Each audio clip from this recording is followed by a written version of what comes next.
नमस्कार. जरा विचार करा.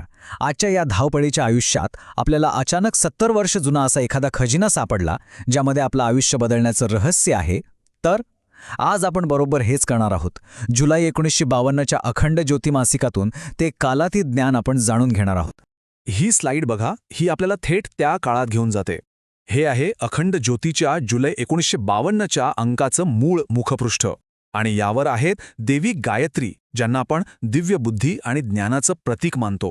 त्यांचं हे कमळावर बसलेलं रूप खरंच पवित्रता आणि ज्ञानाचा एक खूप खोल संदेश देतं. या मासिकाचा जो पाया आहे ना, तो या एका शक्तिशाळी विचारात दडलेला आहे. यात असं म्हटलंय की गायत्री मंत्र ही केवळ एक प्रार्थना नाहीये, तर ती पापांचा नाश करणारी आहे, वेदांची जननी आहे. आणि हाच विचार, हाच तो केंद्रबिंदू आहे जो आपल्याला या संपूर्ण मासिकातून एका परिवर्तनाच्या प्रवासावर घेऊन जाणार आहे. बरं, तर आजच्या आपल्या या प्रवासात आपण काय काय पाहणार आहोत? आपण या मासिकाचा मुख्य सिद्धांत काय आहे ते बघू, साधनेची पद्धत काय आहे ते समजून घेऊ, आणि सगळ्यात महत्त्वाचं म्हणजे याचे जे शक्तिशाली परिणाम सांगितले आहेत तेही आपण पाहणार आहोत. चला तर मग सुरुवात करूया आपल्या पहिल्या भागापासून. या मासिकाच्या नावातच खरं तर सगळं सार दडलेलं आहे. अखंड ज्योती म्हणजे काय? तर कधीही न विझणारी ज्योत.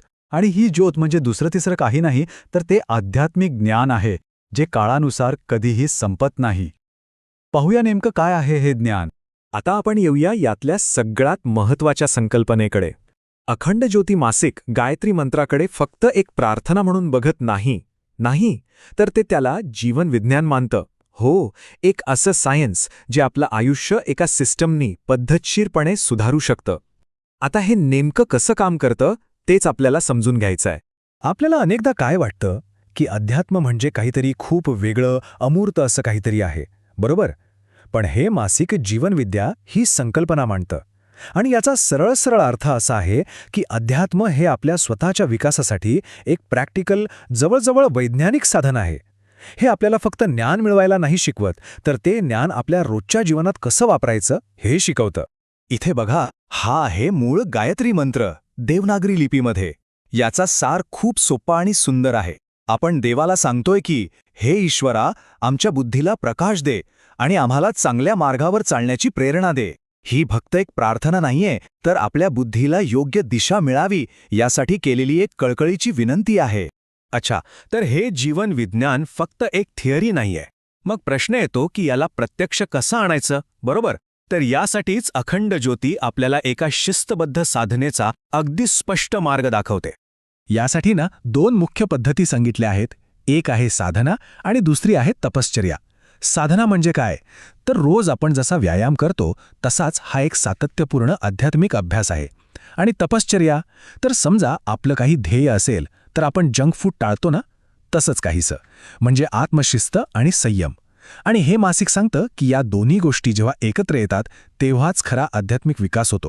कुठलीही थिअरी तेव्हाच खरी वाटते जेव्हा तिचे रिझल्ट्स दिसतात, नाही का? आणि म्हणूनच या मासिकाचा सगळ्यात इंटरेस्टिंग भाग आता येतोय, तो म्हणजे ह्यातल्या सत्यकथा. अशा लोकांचे अनुभव ज्यांचं आयुष्य या साधनेमुळे अक्षरशः चमत्कारिकरित्या बदलून गेलं. पहिली कथा आहे मायारामजी वैद्य यांची. आणि ही कथा आहे एका अशा गंभीर आणि असाध्य आजारातून बरं होण्याची जिथे औषधांनीही हात टेकले होते. झालं असं की मायारामजींना डॉक्टरांनी स्पष्ट सांगितलं होतं की त्यांचा आजार बरा होण्यासारखा नाही. तरीही त्यांनी श्रद्धा सोडली नाही. त्यांनी शिस्तीने गायत्री साधना केली आणि काय आश्चर्य, ते पूर्णपणे बरे झाले. त्यांची ही कथा खरंच श्रद्धा आणि शिस्तबद्ध साधनेच्या शक्तीचं एक जबरदस्त उदाहरण आहे. आणि हे जे चेहरे दिसतायत ना, हे त्याच सामान्य माणसांचे आहेत ज्यांचे अनुभव आपण ऐकतोय. हे फोटो पाहिल्यावर त्या कथांना फक्त एक ऐतिहासिक पुरावाच नाही मिळत, तर एक मानवी स्पर्श मिळतो. त्या अधिक खऱ्या वाटू लागतात. चला आता दुसरी कथा पाहूया. ही आहे श्री अंबाशंकर गोविंदजी व्यास यांची. ही कथा आहे एका मोठ्या अपघातामधून आणि त्यानंतर आलेल्या आर्थिक संकटातून बाहेर पडण्याची. या कथेतून एक गोष्ट स्पष्ट होते की आयुष्यात कितीही वाईट वेळ आली तरी आध्यात्मिक साधना माणसाला किती धैर्य आणि ताकद देऊ शकते. श्री अंबाशंकर यांनी त्या कठीण काळातही आपली श्रद्धा ढळू दिली नाही आणि म्हणूनच ते त्यातून यशस्वीपणे बाहेर पडले. पण या कथा फक्त वैयक्तिक चमत्कारांपुरत्या मर्यादित नाहीत. अखंड ज्योतीचं जे तत्वज्ञान आहे ते याच्याही पुढे जातं. ते एका चांगल्या समाजाचं स्वप्न बघतं. मग बघूया की एका व्यक्तीतला बदल हा सामाजिक बदलाशी कसा जोडलेला आहे. या मासिकामध्ये ना वैयक्तिक आध्यात्मिक विकास आणि समाजाचा सकारात्मक बदल यांच्यातलं नातं अगदी स्पष्टपणे सांगितलं आहे. सोपं आहे. जेव्हा एखादी व्यक्ती आतून शुद्ध आणि मजबूत होते तेव्हाच तर ती समाजाच्या चांगल्यासाठी काहीतरी योगदान देऊ शकते, नाही का? आणि यातली एक सगळ्यात भारी गोष्ट सांगतो. हे मासिक आहे 1952 सालचं आणि त्यात एक प्रचंड प्रगतिशील विचार मांडला आहे. त्यात स्पष्ट लिहिलंय की आपल्या समाजाच्या उन्नतीसाठी स्त्री शक्तीचा योग्य वापर होणं अत्यंत आवश्यक आहे. विचार करा, त्या काळात असा विचार करणं हे खरंच काळाच्या खूप पुढचं होतं. तर मग या सगळ्या प्रवासातून आपण नेमकं काय शिकलो? चला, या 70 वर्ष जुन्या ज्ञानाचा जो सार आहे तो काही सोप्या आणि महत्त्वाच्या मुद्द्यांमध्ये समजून घेऊया.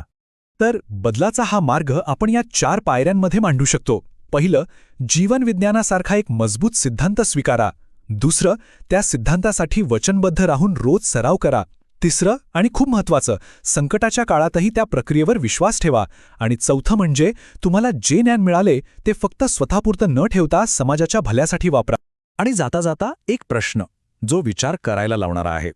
आजच्या या आधुनिक जगात जिथे आपलं लक्ष सतत इकडे तिकडे भटकत असतं, तिथे हे 70 वर्ष जुनं ज्ञान आपल्याला आंतरिक शिस्त आणि श्रद्धेच्या शक्तीबद्दल नेमकं काय शिकवू शकतं, यावर नक्कीच विचार करा.